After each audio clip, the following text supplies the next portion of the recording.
Composing Gloves here with Amp Studio. Today we're going to be looking at doing some basic sort of micro arranging to a future bass loop. So before we get into full tracks and putting things in places and creating these big structures, we need to talk about how do things fit together? How do you create a drum groove that fits well with your chords, with your melody? How do you make this stuff sound good? Essentially is what we're looking at. And there are some general trends that we can use to identify these things. So there's 4 things that we need to get right. But before we do that, let's jump into Amp Studio and check out a quick example. So here I've got a very basic example of what we're going for here. There's not a whole lot of fluff to this one, just a little to show you where, if you did have some, where it would go. So let me go ahead and play this for you so you can, hear it.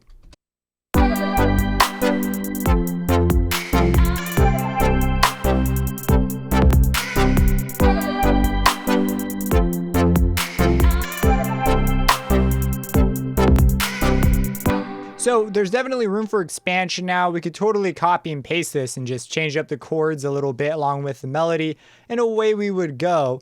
But it's following all the basic rules that are going on here. So there are 4 things that if you get these 4 things right, you're going to sound pretty good. You're already most of the way there. They are drums, bass, chords, and melody. So if you can get those things right, you are going to have something that really jives well. And each one needs to talk to each other. Now these things have a huge different array of how complex and how simple you can make each one. I like to compare it to sort of a painting. So say you're painting the sky, and you've got a mountain there, and you've got this lake. Maybe there's a duck on the lake and there's some trees. That's going to have certain elements that are going to be a little more detailed, a little more complex in how they look. And then let's say now you're going to paint a similar painting, only now there's this crazy rainstorm going on. So the crazy rainstorm is going to take up some of the attention of detail of what you can, process. And so you might make the mountains a little more vaguely. You might make the lake a little more vaguely. The rain could obscure the trees. So things like that. So as soon as you make one thing more complicated, other things need to get a bit simpler in order to maintain balance. Now, I'm going to be looking at, the standard cases of this. You could always make a case for really, really crazy, like avant-garde music. You can get into noise shaping and non-functional harmony and really crazy stuff. We're looking at getting the basics right here and making something that sounds, you could show your friend and they'll be like, oh, this sounds pretty good. So let's jump into the 4 parts here. So we've got the drums up here. We've got the melody and the chords are in the same thing. And we'll get to that when we get to that. Bass.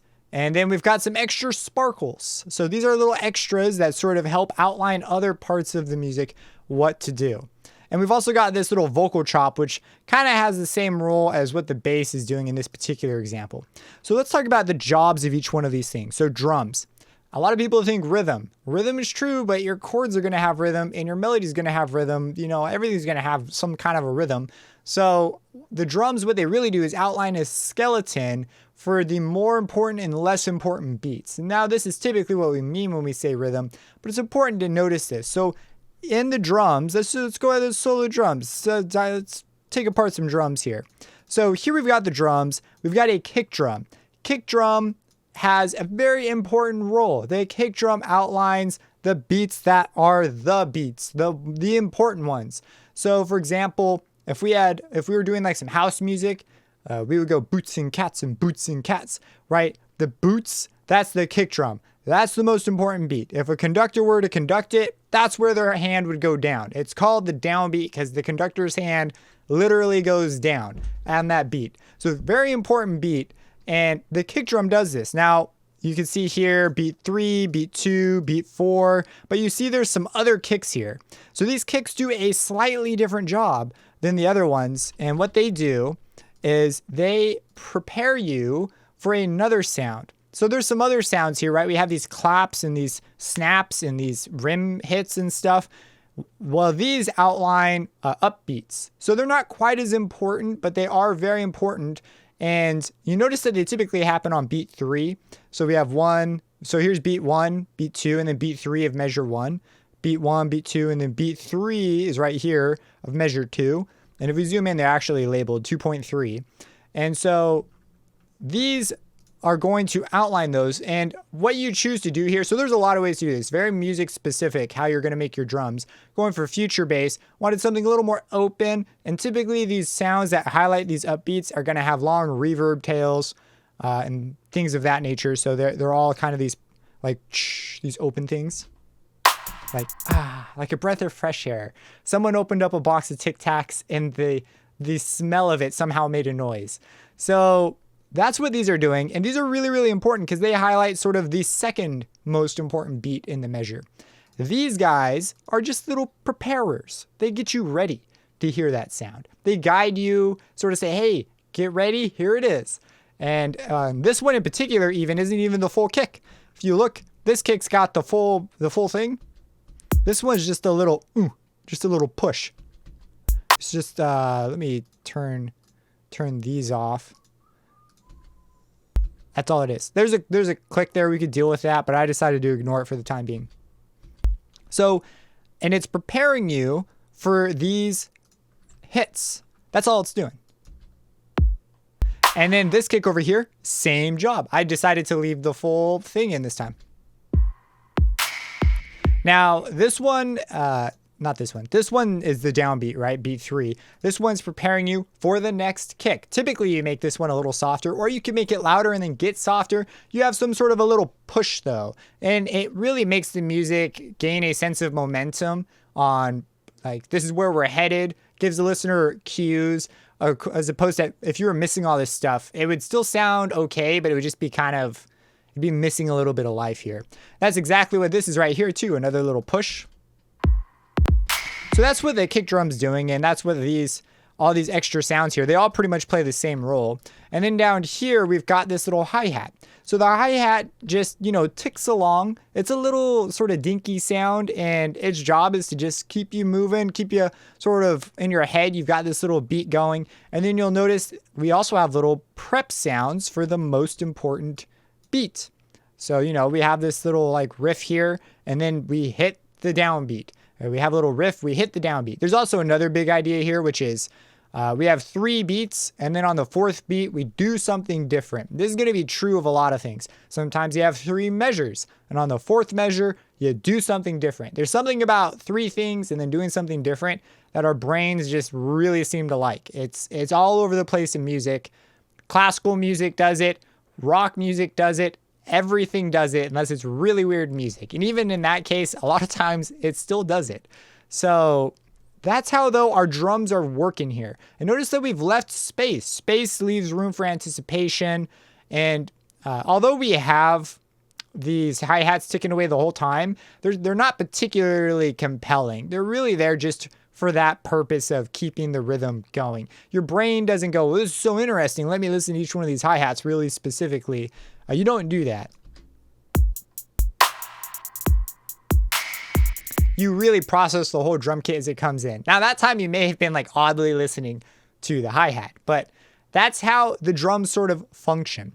So next up, we could go to any one of the other elements. We could write a crazy bass solo, but if we write a crazy bass solo, our drums have to be, not too crazy so that the bass solo can be the center of attention. Or if we write a crazy bass solo, we're going to need to write chords that serve the bass solo. Now, in this case, I wrote my chords next. Now, you can do this with melody too. It's true of anything. So if you write one thing is the most important, you have a really important melody, well then your chords better serve that melody. Your drums better serve the melody. Your bass better serve the melody. They better be simpler, or when they are complex, the melody must permit it. And so in this case, I said, okay, I'm going to make my chords next. So let's solo up the chords. And if we actually put these together, you'll notice that the rhythm of the chords makes room for the drums. They talk to each other. These chords also have the melody in them. And so if I play this, you'll notice that there's a gap whenever these hit. So that's our first part of, we've written one part. We need to write the other parts with that one part in mind. If we don't, it's just going to sound kind of messy, and there's going to be parts that are just going to sound often kind of weird or busy, or they don't feel like they have a direction.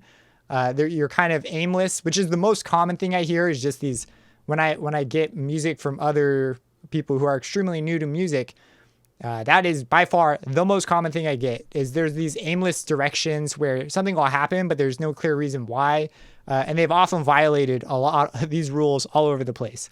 Maybe not rules, guidelines.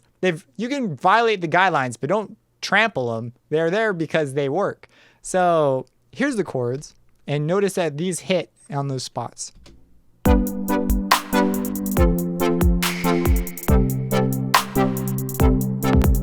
So the chords are really fitting well with our drums here. We've got some nice stuff here.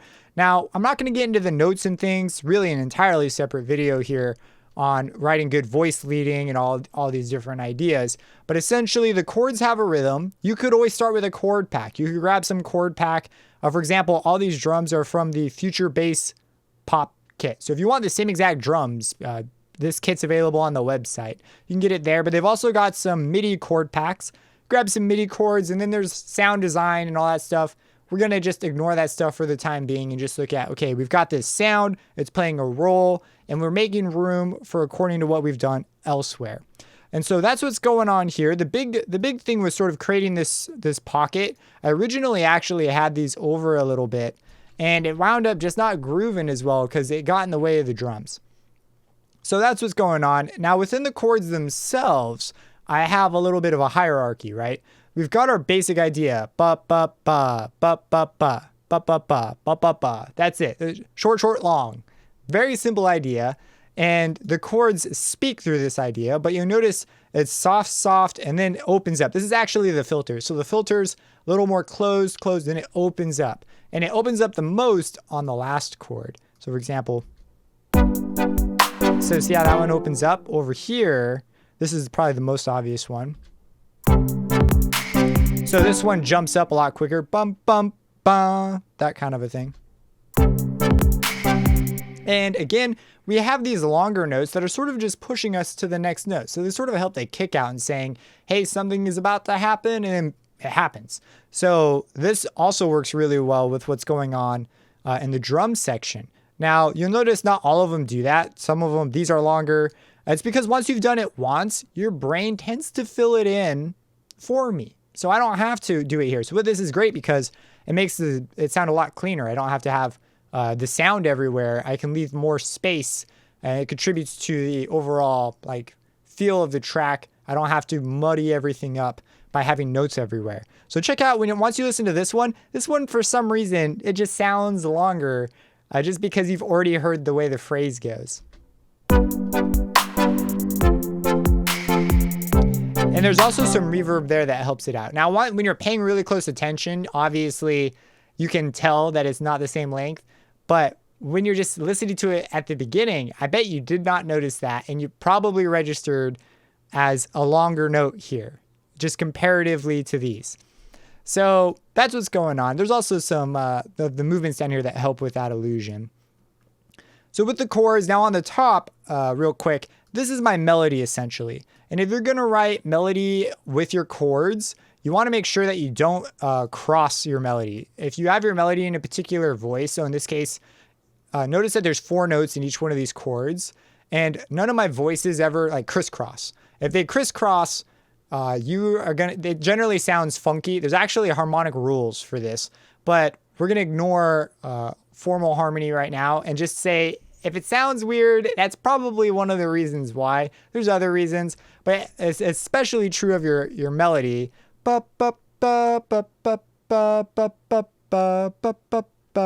This right here, it's a really simple melody, really basic.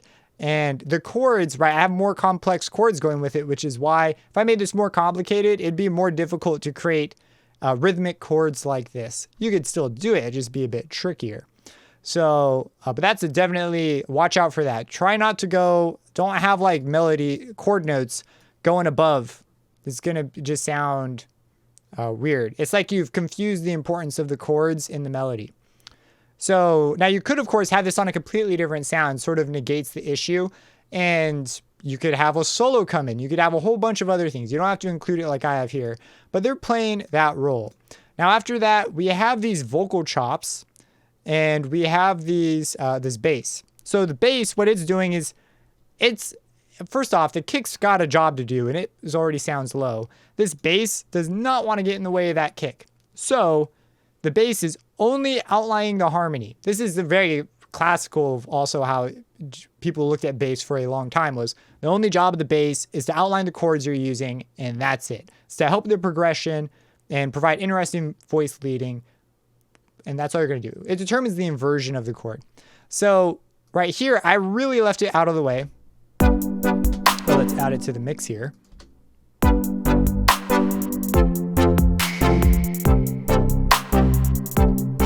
So we've got a kind of a little melodic idea here, but essentially it's just outlining the chords that we're using here. So if I've got like a G chord, it's going to play a G. If it's an F, it's going to play an F. In this case, I think it's like F, C, or it might be A, C. I can't totally remember, but that's what's going on down here. So it just outlines the chords up there.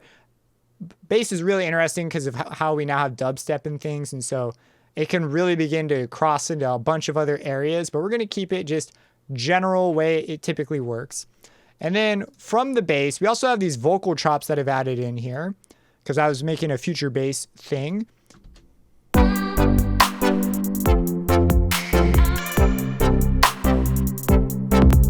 So this one sets up a bit of anticipation because it does not resolve here.